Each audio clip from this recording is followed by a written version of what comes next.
Imagine the war between 300 men and maybe probably 50,000 soldiers. Okay, so a quick story time, guys.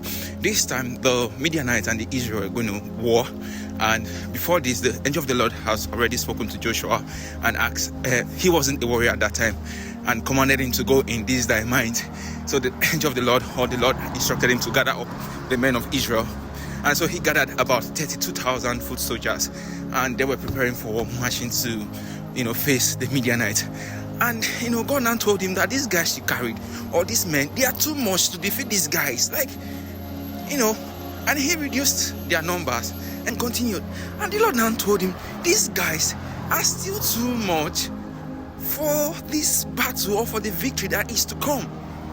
So imagine going to face a big nation with little or, because how will you compare 300 soldiers to the soldiers of the Midianites?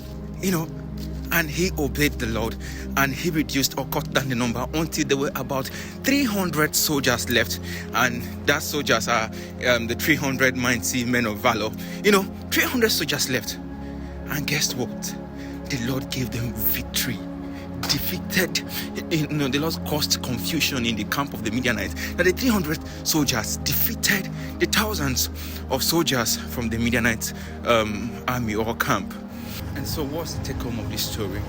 Sometimes the Lord will want to strip you of all your support, all your source, those relationships, those connections you think you have, so that you can fully depend on Him as your source and your strength. Some of us, we bank on our strength, on our bank account, on our connections, on our family.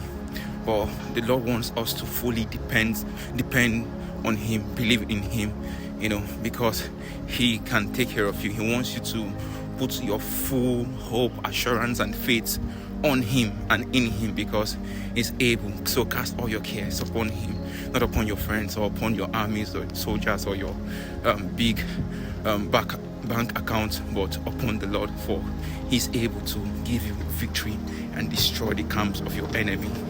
Cheers.